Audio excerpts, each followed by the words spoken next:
السلام علیکم ورحمۃ اللہ وبرکاتہ۔ میرے پیارے اور عزیز دوستو، آج کا ویڈیو جو میں آپ کے سامنے پیش کرنے والا ہوں یقیناً یہ آپ کے لیے بہت فائدہ مند ثابت ہوگا۔ دیکھیے، یوں تو میری عادت نہیں ہے کہ میں کسی بھی سنی کے خلاف کوئی ویڈیو بناتا ہوں یا میں کسی کا رد کروں، یہ مجھے اچھا بھی نہیں لگتا اور میں ان تمام چیزوں سے بہت آگے بڑھ چکا ہوں الحمدللہ۔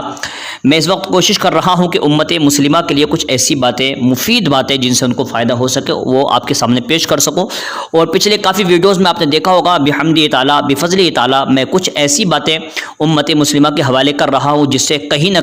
کچھ امت مسلمہ کو فائدہ ضرور بے ضرور ہوگا۔ دیکھیے، ایک لڑکا ہے، جیسے کہ اس سے پہلے بھی کئی بار آپ نے دیکھا ہوگا، حالانکہ میں اس پر کوئی توجہ دینے والا نہیں تھا اور میں توجہ بھی نہیں دیتا، مگر چونکہ اس کے کچھ اس جیسے جاہل کچھ لوگ ہیں جو بار بار مجھے مسلسل کئی دن سے فون کر رہے تھے اور مجھ سے بار بار جو ہے وہ اسد الدین اویسی کے تعلق سے بات کر رہے تھے کہ اسد الدین اویسی کے بارے میں آپ پہلے یوں کہتے تھے اور اب آپ نے اس کے بارے میں نیگیٹو بولا ہے، تو آخر یہ کیا معاملہ ہے، اور بہت ساری باتیں۔ تو میں بتا دوں کہ وہ چینل آپ جانتے ہوں گے، کچھ ازہری، کچھ مطلب خنجر ونجر کچھ ایسا بنایا ہے چینل اس لڑکے نے۔ تو میں بتا دوں کہ دیکھیے، میں بس اتنا کہوں گا کہ وہ کوئی ازہری اور خنجر ونجر کچھ نہیں ہے، بلکہ میں اس کے لیے کہوں گا کہ وہ ایک بیچارہ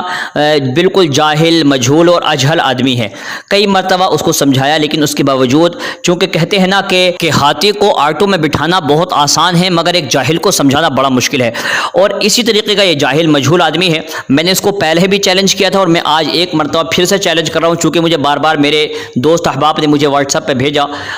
اور ویڈیو بھیج کر کے کہا کہ حضرت یہ بار بار آپ کا فوٹو لگاتا ہے، آپ کے بارے میں باتیں کرتا ہے اور یہ آپ کے تعلق سے کچھ باتیں بتا رہا ہے، تو اس کا کوئی جواب ضرور دیجیے گا۔ تو میں نے اس لیے توجہ کی، حالانکہ مجھے اس کی کوئی ضرورت نہیں تھی، لیکن آج میں پھر وہی بات دہرا رہا ہوں کہ دیکھیے، سب سے پہلے ہم بات کریں گے کہ آخر اسد الدین اویسی کا معاملہ کیا ہے۔ دیکھیے، ایک سیاسی لیڈر ہونے کی حیثیت سے اس کو بہت سارے مسلمان پسند کرتے ہیں، کروڑوں مسلمان اس کو پسند کرتے ہیں، اور ایک سیاسی لیڈر ہونے کی حیثیت سے میں بھی واقعی اس کو پسند کرتا تھا، اس میں کوئی جھوٹ نہیں ہے، کوئی شائبہ نہیں ہے۔ میں بھی اس کی اسپیچز اور اس کی باتیں، بہت ساری باتیں میں اس کی پسند کرتا تھا، جیسے کہ اس نے ٹرپل طلاق ہو یا پھر دوسرے معاملات پر جو زبردست انداز میں آواز اٹھائی تھی، مجھے بہت پسند آیا۔ ہم اس کی تعریف بھی کرتے تھے، کس حساب سے؟ ایک سیاسی لیڈر ہونے کی حیثیت سے۔ اب پھر بات آئی یہ کہ آخر معاملہ آ گیا سنی اور دیوبندی کا، یہ کیوں آیا وہ بھی میں آپ کے سامنے کلیریفیکیشن کر دوں، کیونکہ مجھے اکثر و بیشتر فون کر کے یہ کہہ رہے ہیں آپ یہ بتائیں کہ آپ نے اس کو سنی کیوں کہا تھا، آپ نے اس کو سنی کیوں کہا تھا۔ تو میں آپ کو پوری بات بتا چکا ہوں، لیکن پھر بھی مجھے یہ بات دہرانی پڑ رہی، کیونکہ میں سب کو تو فون کر کر کے بار بار جواب نہیں دے سکتا، اتنا ٹائم میرے پاس نہیں رہتا۔ میں آپ کو کئی بار بتا چکا ہوں کہ الحمدللہ میں ایک بہت بڑے شہر کی بہت بڑی ذمہ دار مسجد میں جو ہے خادم ہوں، خدمت کر رہا ہوں، تو میں آپ لوگوں سے بار بار فون کروں، بات کروں، اتنا میرے پاس وقت نہیں رہتا، دیگر بہت ساری مصروفیات ہیں۔ تو لہٰذا میں چاہتا ہوں کہ اس ویڈیو کے ذریعے سے ان تمام کو پیغام پہنچ جائے، اور جہاں تک ہو سکے آپ حضرات اس کو سمجھ لیں اور مجھے فون وغیرہ کرنے کی کوشش نہ کریں۔ دیکھیے، میں آپ کو بتاؤں، میں نے آخر اس کو اسد الدین اویسی کو سنی کیوں کہا تھا، اس کی وجہ تسمیہ آپ جان لیں تو انشاءاللہ آپ کا مسئلہ حل ہو جائے گا، جتنے لوگوں کے دماغ میں یہ کنفیوژن بھرا پڑا ہے۔ دیکھیے، معاملہ یہ ہے کہ آپ جانتے ہیں حیدرآباد کا ایک بندہ ہے، نام ہے شراف الدین،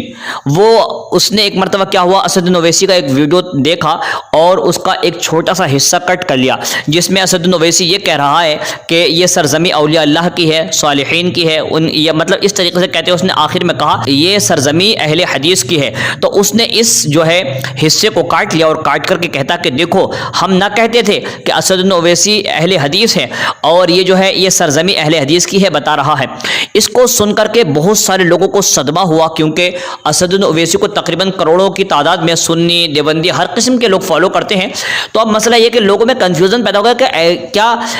اسد الدین اویسی اہل حدیث ہے۔ تب لوگوں نے جب مجھ سے اس کے بارے میں پوچھا، تو چونکہ میں پرسنلی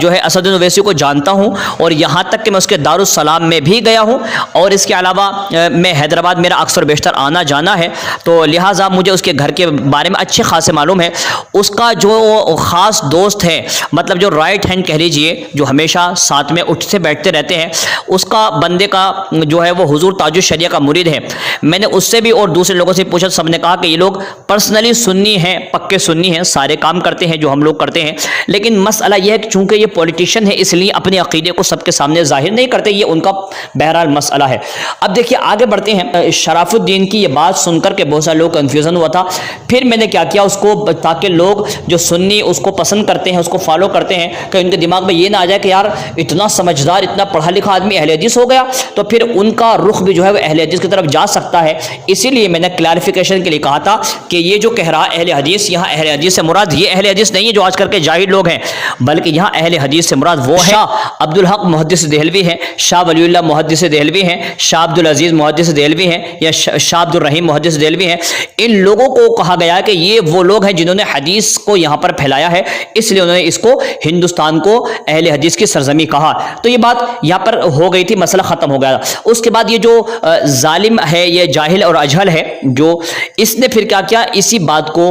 پکڑ لیا اور کہتا ہے کہ تم نے اس کو سننے کا، اس نے جو مسئلہ تھا اس کو نہیں سمجھا اور اس نے دوسری بات کو پکڑ لیا. اب پھر سے میرا وہی چیلنج ہے. اب بات ہے یہ کہ میں نے اسدالدین اویسی کا ایکسپوز کیوں کیا، تو اس کی وجہ یہ ہے کہ اس نے فرانس کے اندر اس نے جو اس کو دہشت گرد حملہ کہا، واقعی یہ بات مجھے پسند نہیں آئی اور ہم کسی کے اندھبھکت نہیں ہیں، ہم نے فوراً اس کا رد کیا اور ہم نے کہا یہ بات غلط ہے. تو اگر کسی سیاسی لیڈر کو پسند کرنے سے انسان سولی کلی ہو سکتا ہے یا پھر وہ آدمی میں سمجھتا ہوں اس کو برا بھلا کہا جا سکتا ہے، تو یہ جو لڑکا ہے جاہل، میں اس جاہل مطلق سے بس اتنا کہوں گا، اگر تو نے واقعی اپنی ماں کا دودھ پیا ہے اور اگر تو اپنے باپ کی بالکل جائز اور صحیح اولاد ہے تو پھر میرا چیلنج ہے اگلا ویڈیو تیرا نورانی میاں کے خلاف ہونا چاہیے، کیونکہ نورانی میاں نے زبردست انداز میں اسدالدین اویسی اور اس کے بھائی اکبر کی زبردست تعریف کی ہے. اب مجھے بتا، جو فتویٰ اویسی کی تعریف کرنے والے پر لگے گا وہی فتویٰ سیم ٹو سیم نورانی میاں پر بھی لگنا چاہیے، مگر ابھی تک یہ چپ ہے،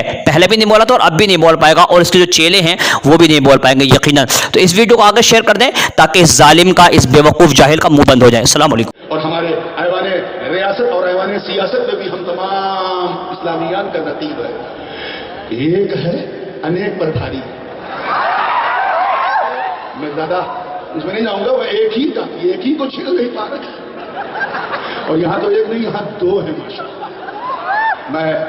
صمیم قلب کے ساتھ کہہ رہا ہوں، میری اکبر صاحب سے بالمشافہ کوئی گفتگو نہیں، مگر میں پوری ذمہ داری سے کہہ رہا ہوں کہ حیدرآباد میں لاکھوں ہوں گے جو میرے فین ہیں، لیکن میں ذمہ داری سے کہہ رہا ہوں کہ میں ان کا فین ہوں.